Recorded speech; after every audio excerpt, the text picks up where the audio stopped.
videos in this therapy course for anxiety. In this video, I'm going to show you a quick quiz so that you can self-diagnose if anxiety is the problem that you're dealing with. First of all, a little bit about anxiety. So anxiety is actually a normal, necessary and helpful response in some situations.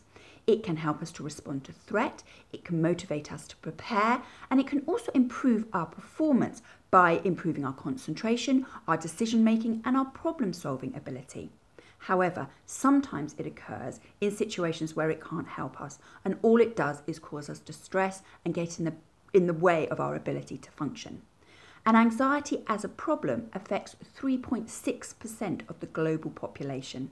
And this is likely to be an underestimation because that figure is just based on people that are coming forward and asking for help. Okay, so let's do the quiz now. Answer these questions. So first of all, do you struggle to relax? Do you notice that your heart is often beating very fast? Do you often feel dizzy and hot? Do you notice that you often feel quite breathless even though you haven't exerted yourself? Do your hands tremble? Do you often feel nervous? Do you worry that the worst will happen? Do you worry about getting anxious?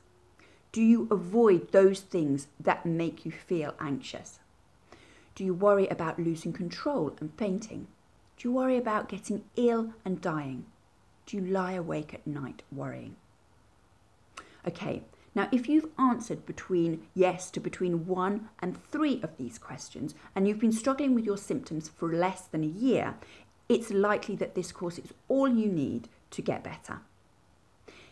If you've answered yes to more than 3 of these questions and have been suffering for more than a year, this course will get you well on the way to feeling better, but it's possible that you will need some additional professional support, and we'll look at that together at the end of this course. Okay, so the first thing I'm going to ask you to do is to monitor your anxiety.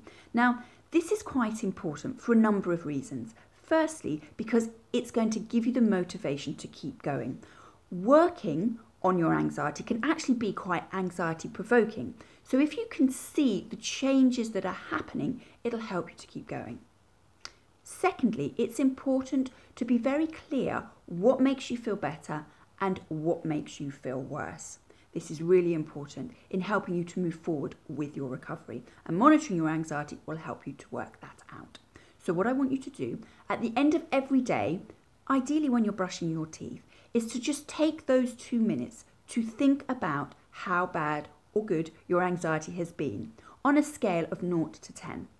1 score, however, if your anxiety has fluctuated quite a lot through the day, maybe you do 2 scores. So, for example, a 3 rising to an 8 in the afternoon. Jot it down on a piece of paper or on the notes on your phone. It doesn't matter, but write it down. And then once a week on a Sunday, I want you to look back over your scores and see if you can see any patterns. Okay, this course works best if you can space the videos. Probably every 3 to 4 days is ideal, because it's what you do in between these videos that's really going to make the biggest difference to how you feel. So you need those 3 or 4 days to digest what I've told you, but also to put into practice the various tasks that I'm going to set you. The monitoring is the first of those tasks. Okay. So in the next video, I'm going to explain why anxiety happens and why it doesn't just go away on its own. And I'm also going to give you a simple technique to take the edge off your symptoms whilst we're working through this course. Okay. I hope this was helpful. Thank you for watching, and I'll see you next time.